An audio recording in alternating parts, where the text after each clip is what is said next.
Russian researchers in the late 1940s kept 5 people awake for 15 days using an experimental gas-based stimulant. They were kept in a sealed environment to carefully monitor their oxygen intake so the gas didn't kill them, since it was toxic in high concentrations. This was before closed-circuit cameras, so they had only microphones and 5-inch thick glass porthole-sized windows into the chamber to monitor them.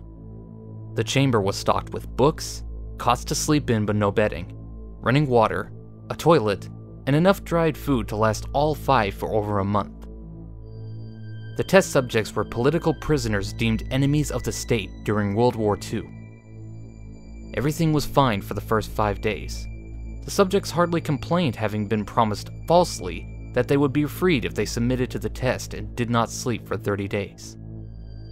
Their conversations and activities were monitored, and it was noted that they continued to talk about increasingly traumatic incidents in their past, and the general tone of their conversations took on a darker aspect after the 4-day mark. After 5 days, they started to complain about the circumstances and events that led them to where they were, and started to demonstrate severe paranoia. They stopped talking to each other and began alternately whispering to the microphones in one-way mirrored portholes. Oddly, they all seemed to think they could win the trust of the experimenters by turning over their comrades, the other subjects in captivity with them. At first, the researchers suspected this was an effect of the gas itself. After 9 days, the first of them started screaming. He ran the length of the chamber repeatedly, yelling at the top of his lungs for 3 hours straight. He continued to scream, but was only able to produce occasional squeaks. The researchers postulated that he had physically torn his vocal cords. The most surprising thing about his behavior is how the other captives reacted to it, or rather didn't react to it. They continued whispering to the microphones until the second of the captives started to scream. The 2 non-screaming captives took the books apart, smeared page after page with their own feces, and pasted them calmly over the glass portholes. The screaming promptly stopped. So did the whispering to the microphones. After 3 more days passed, the researchers checked the microphones hourly to make sure they were working, since they thought it impossible that no sound could be coming with 5 people inside. The oxygen consumption in the chamber indicated that all 5 must still be alive. In fact, it was the amount of oxygen 5 people would consume at a very heavy level of strenuous exercise. On the morning of the 14th day, the researchers did something they said they would not do to get a reaction from the captives. They used the intercom inside the chamber, hoping to provoke any response from the captives they were afraid were either dead or vegetables. They announced, "We are opening the chamber to test the microphones. Step away from the door and lie flat on the floor or you will be shot. Compliance will earn one of you your immediate freedom." To their surprise, they heard a single phrase in a calm voiced response. "We no longer want to be freed." Debate broke out among researchers and the military forces funding the research. Unable to provoke any more responses using the intercom, it was finally decided to open the chamber at midnight on the 15th day.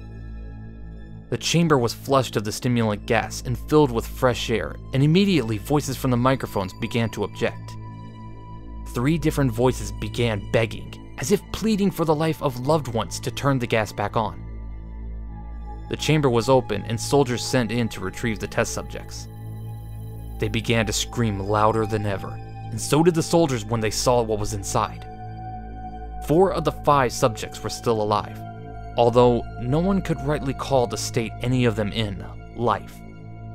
The food rations past day 5 had not been so much as touched. There were chunks of meat from the dead test subjects' thighs and chest stuffed into the drain in the middle of the chamber, blocking the drain and allowing 4 inches of water to accumulate on the floor. Precisely how much of the water on the floor was actually blood was never determined. All 4 surviving test subjects also had large portions of muscle and skin torn away from their bodies. The destruction of flesh and exposed bone on their fingertips indicated that the wounds were inflicted by hand, not with teeth as the researchers initially thought. Closer examination of the position and angles of the wounds indicated that most, if not all of them, were self-inflicted. The abdominal organs below the ribcage of all 4 test subjects had been removed. While the heart, lungs, and diaphragm remained in place, the skin and most of the muscles attached to the ribs had been ripped off, exposing the lungs through the rib cage. All the blood vessels and organs remained intact. They had just been taken out and laid on the floor, fanning out around the eviscerated but still living bodies of the subjects. The digestive tract of all four could be seen to be working, digesting food. It quickly became apparent that they were digesting what was their own flesh that they had ripped off and eaten over the course of days. Most of the soldiers were Russian special operatives at the facility, but still, many refused to return to the chamber to remove the test subjects. They continued to scream to be left in the chamber, and alternately begged and demanded that the gas be turned back on, lest they fall asleep. To everyone's surprise, the test subjects put up a fierce fight in the process of being removed from the chamber. One of the Russian soldiers died from having his throat ripped out. Another was gravely injured by having his testicles ripped off and an artery in his leg severed by one of the subject's teeth. Another 5 of the soldiers lost their lives, if you count ones that committed suicide in the weeks following the incident. In the struggle, one of the 4 living subjects had his spleen ruptured and he bled out almost immediately.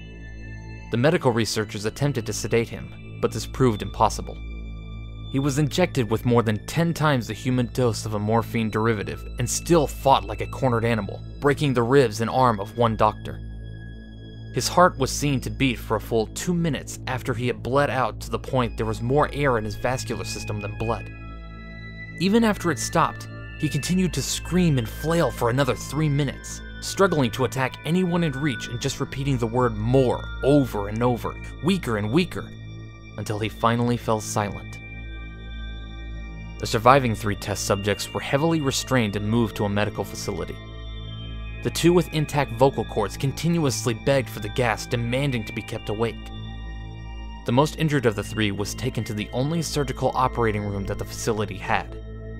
In the process of preparing the subject to have his organs placed back within his body, it was found that he was effectively immune to the sedative they had given him to prepare him for the surgery. He fought furiously against his restraints when the anesthetic gas was brought in to put him under.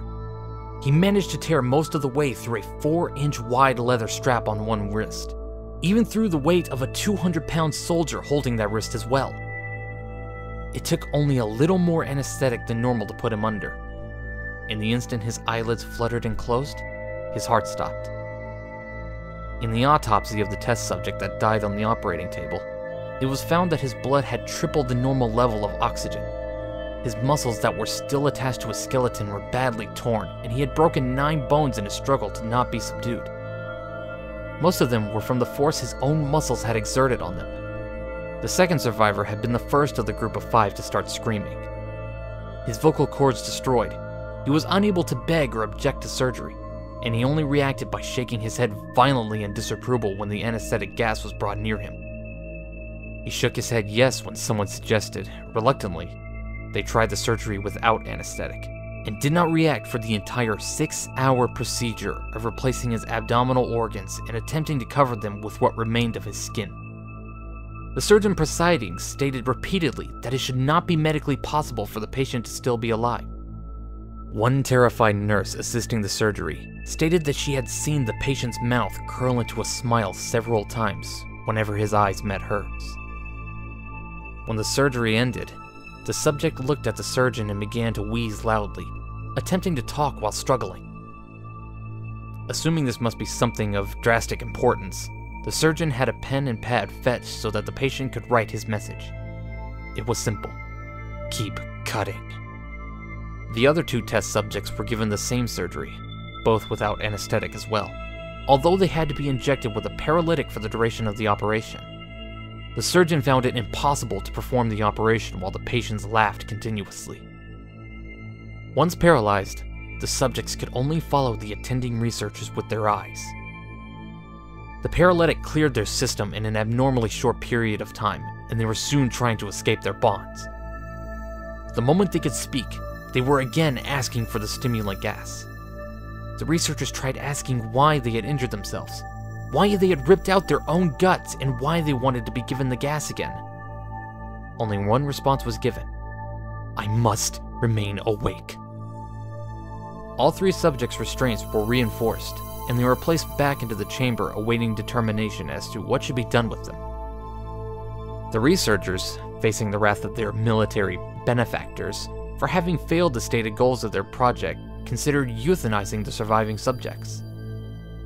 The commanding officer, an ex-KGB, instead saw potential and wanted to see what would happen if they were put back on the gas. The researchers strongly objected, but were overruled. In preparation for being sealed in the chamber again, the subjects were connected to an EEG monitor and had their restraints padded for long-term confinement. To everyone's surprise, all three stopped struggling the moment it was let slip that they were going back on the gas. It was obvious that at this point, all three were putting up with a great struggle to stay awake. One of the subjects that could speak was humming loudly and continuously. The mute subject was straining his legs against the leather bonds with all his might. First left, then right, then left again for something to focus on. The remaining subject was holding his head off his pillow and blinking rapidly. Having been the first to be wired for EEG, most of the researchers were monitoring his brainwaves in surprise. They were normal for most of the time, but sometimes flatlined inexplicably. It looked as if he were repeatedly suffering brain death before returning to normal.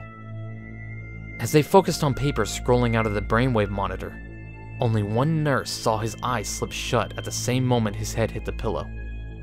His brainwaves immediately changed to that of deep sleep, then flatlined for the last time as his heart simultaneously stopped.